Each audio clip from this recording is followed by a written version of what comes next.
이런 시가 있습니다. 하나 시를 소개하겠습니다. 곽현덕 시인의 돌아보면 혼자인데라는 시입니다. 돌아보면 혼자인데 기도하니 하나님께서 동행하십니다. 돌아보면 가진 것 없는데 기도하니 천국이 나의 것입니다. 돌아보면 나약한데 기도하니 하나님의 자녀입니다. 돌아보면 사방이 막혀 있는데 기도하니 하늘문이 열려 있습니다. 돌아보니 세상이 막막한데 기도하니 하늘문이 열려 있습니다. 돌아보면 내가 한 것 같은데 알고 보니 하나님이 하신 것입니다. 라는 시가 되겠습니다. 그렇습니다. 우리 하나님께서는 한순간도 우리를 버려두지 않으시는 분이십니다. 끊임없이 우리에게 말씀하셨습니다. 언제나 우리에게 함께 하셨습니다. 문제는 우리가 그분을 외면하여 살아왔다는 것입니다. 하나님의 말씀이 아니라 내 생각과 내 고집대로 살아왔을 때가 너무나 많았다는 것입니다. 우리는 이 시간 인생의 주관자가 바로 내가 아니라 하나님이심을 절실히 깨닫고 위대한 하늘 아버지를 인정하고 의지하는 믿음으로 충만해지는 귀한 시간 되기를 축원합니다. 첫째, 하나님의 시간을 살아야 하겠습니다. 1절에 보니까 형제들아 때와 시기에 관하여는 너희에게 쓸 것이 없다 했습니다. 여기서 때는 크로노스의 시간입니다. 크로노스의 시간은 지금 우리가 경험하고 있는 시간을 말하고 있습니다.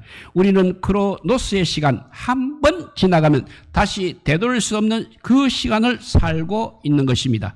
우리는 죄로 말미암아 시간이라고 하는 이 감옥에 갇혀서 생활하고 있다는 것입니다. 그러나 하나님께서는 시간을 초월하시는 분이십니다. 시간의 제약을 전혀 받지 않으십니다. 여기서 이 시간은 바로 카이로스의 시간입니다. 하나님의 의지와 결정이 포함되는 시간인 것입니다. 이것은 우리 하나님께서 정하신 시간입니다. 예수님의 재림의 순간은 반드시 하나님께서 정하십니다.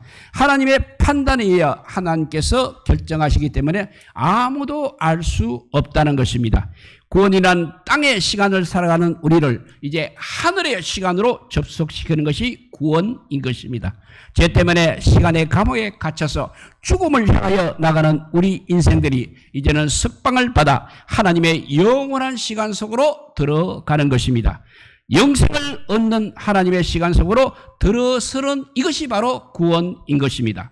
때와 시기에 대해서 너희에게 쓸 것이 없다고 바울은 오늘 말씀하고 있습니다. 때와 시간은 우리가 절대로 주관하지 못하는 것입니다. 결정적이고 중요한 일을 이루시고 결정하시는 분은 우리 하나님이십니다.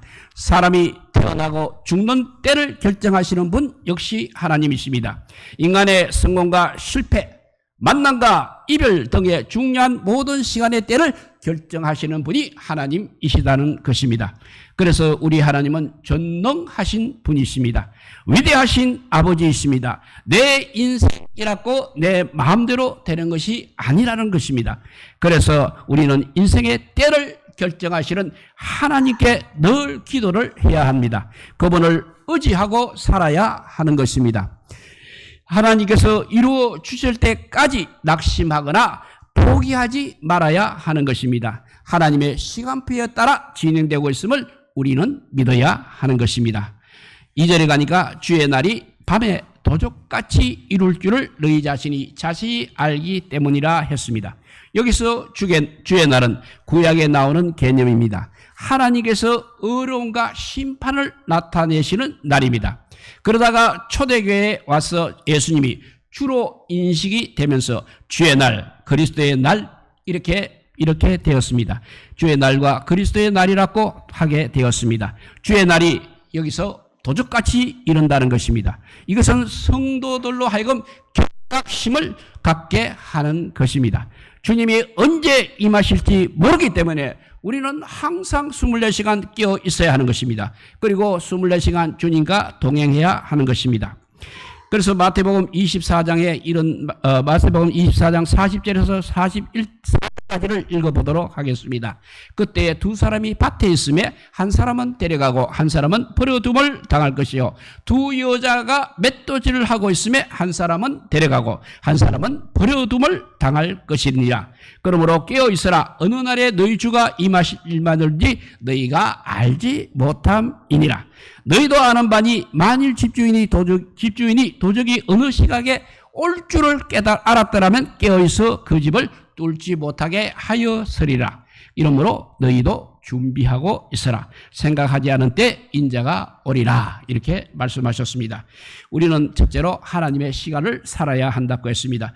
두 번째는 주 안에서 빛의 자녀들로 살아야 하는 것입니다. 3절에 그 말씀을 읽어보면 그들이 평안하다 안전하다 할 그때 임신한 여자에게 해살의 고통이 이름과 같이 멸망이 갑자기 그들에게 이르더니 결코 피하지 못하리라 하였습니다. 세상 사람들이 편하다 안전하다 할 그때 갑자기 멸망이 찾아온다는 것입니다. 결코 그런 것은 우리가 피하지 못할 것입니다. 노아의 때와 소돔성의 멸망 때처럼 갑자기 하나님의 심판이 임하신다는 것입니다. 임산부가 해산할 날이 가까이 오게 되면 만만의 준비를 하고 있어야 하는 것입니다. 왜냐하면 갑자기 진통이 오기 때문입니다. 이처럼 주의 날도 도적같이 온다는 사실입니다. 우리가 예상하지 못할 때 덫과 같이 그날이 오게 되면 홀연히 멸망이 임합니다. 그러니까 피하지 못할 것이라는 것입니다. 그날이 덫과 같이 임하지 않게 우리가 정신을 차리고 깨어 있어야 하는 것입니다. 많은 사람들이 영적인 잠을 지금 자고 있습니다. 그러니까 영적으로 죽어 있다는 말씀입니다. 지금은 영적인 잠에서 깨어나야 할 때인 것입니다. 잠들어 있는 영혼, 죽은 영혼들을 향하여 주님께서 말씀의 빛을 비추어 주십니다. 말씀을 듣는 사람들은 살아나는 것입니다. 우리는 에스겔의 아글골짜기의 해골과 뼈다귀를 우리가 기억해야 합니다. 에스겔이 주의 말씀을 선포할 때 말라진 뼈와 해골들의 생기가 들어가고 살아나는 역사가 나타났습니다. 주님의 말씀이 임하는 곳에 이렇게 성령의 역사가 나타나고 생명이 살아나는 부활의 역사가 나타난다는 것을 우리가 명심해야 되겠습니다. 이제 4절을 읽어봅니다. 형제들아 너희는 어둠에 있지 아니하며 그날이 도적같이 너희에게 임하지 못한다 했습니다. 형제들아 너희는 어두움에 있지 아니하다는 것입니다. 여기서 어두움은 바로 불신앙의 상태, 임박한 멸망에 대한 무감각한 도덕심 등을 의미하고 있습니다. 세상 사람들이 바로 이런 상태에 빠져 있다는 사실입니다. 캄캄한 가운데 그들은 헤매고 있는 것입니다. 진리를 알지 못한 채 살아가고 있는 것입니다. 눈에 보이는 육신의 세상만 보고 있는 것입니다. 하나님의 나라, 영적인 세계를 전혀 알지 못하고 있다는 것입니다. 그러나 성도들은 깨어 있어야 합니다. 주님의 재림을 고대하는 삶을 살고 있기 때문에 그렇습니다. 그래야 또한 그날이 도적같이 우리 성도들에게 임하지 못한다는 것입니다. 5절로 갑니다. 5절은 너희는 다 빛의 아들이요 낮의 아들이라. 우리가 밤이나 어두움에 속하지 아니한다고 했습니다. 너희는 다 빛의 아들이요 낮의 아들이라고 말씀하고 있습니다. 예수님의 빛을 받은 성도들은 빛의 자녀들이 되는 것입니다. 낮에 속한 사람들이 된다는 것입니다. 에베소서 5장 8절에 보면 너희가 전에는 어두움이더니 이제는 주 안에서 빛이라. 빛의 자녀들처럼 행하라고 말씀하고 있습니다. 예수님 안에서 우리들은 빛의 자녀들이 된 것입니다. 이 세상에 빛으로 오신 분은 예수님이십니다. 구원의 빛이 되셨습니다. 죄와 사망에서 우리를 건져주실 생명의 빛이십니다. 예수님을 믿고 거듭난 성도만이 이렇게 어둠의 세력을 이길 수 있는 것입니다. 악한 영의 유혹과 시험을 물리칠 수 있는 것입니다. 예수님의 권세가 아니고는 그 누구도 사탄을 이길 수 없는 것입니다. 6절 갑니다. 그러므로 우리는 다른 이들과 같이 자지 말고 오직 깨어 정신을 차릴지니라 했습니다. 그러므로 다른 이들과 같이 자지 말라는 것입니다. 세상 사람들처럼 주님을 모르고 육신의 욕망을 따라 살지 말라는 말씀입니다. 지금은 오직 깨어 정신을 차리고 있어야 할 때인 것입니다. 방심하면 세속화에 빠지게 되는 것입니다. 세상의 유혹에 쉽게 넘어가게 되는 것입니다. 이렇게 여기서 깨어 있다는 것은 주님의 재림에 대해서 망각하지 않는 것을 말하고 있습니다. 마태복음 25장 13절에 보면 이런 말씀이 있습니다. 그런즉 깨어 있으라. 너희는 그날과 그때를 알지 못하느니라 하였습니다. 그때의 천국은 마치 등을 들고 신랑을 맞으러 나간 열 처녀와 같다고 하셨습니다. 미련한 자들은 등을 가지되 기름을 가지지 아니하였습니다. 설기 있는 자들은 그릇에 기름을 담아 등과 함께 가져갔습니다. 그런데 신랑이 들이왔습니다. 그러므로 다 졸며 자고 있었습니다. 한밤중에 소리가 들렸습니다. 보라, 신랑이로다. 맞으러 나오라는 외침의 소리가 들려왔습니다. 그러다 처녀들이 다 일어나 등을 준비하였습니다. 미련한 자들이 설기 있는 자들에게 이렇게 말했습니다. 우리의 등불이 꺼져가니 너희의 기름을 좀 나누어 달라고 부탁을 하였습니다. 그런데 설기 있는 자들이 이렇게 대답했습니다. 우리와 너희가 쓰기에 다 부족할까 하니 차라리 파는 자들에게 가서 너희 쓸 것을 사라고 했습니다. 그런데 그들이 사러 간 사이에 신랑이 왔습니다. 신랑이 올 때 준비하다가는 이렇게 늦어진다는 것을 말해주고 있습니다. 그리고 준비하였던 슬기로운 처녀들은 신랑과 함께 혼인잔치에 들어가고 문은 닫혔습니다. 그 후에 남은 미련한 처녀들이 와서 주여 주여 우리에게 열어주소서라고 문을 두드렸습니다. 그랬더니 안에서 주님의 음성이 이렇게 들렸습니다. 25장 마태복음 25장 12절에 진실로 너희에게 이르노니 내가 너희를 알지 못하노라고 하는 음성이 들렸다는 것입니다.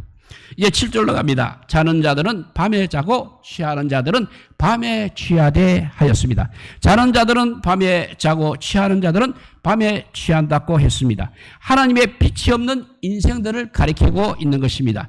지금도 너무나 많은 사람들이 하나님을 인정하지 않는 그런 삶을 살아가고 있는 것입니다.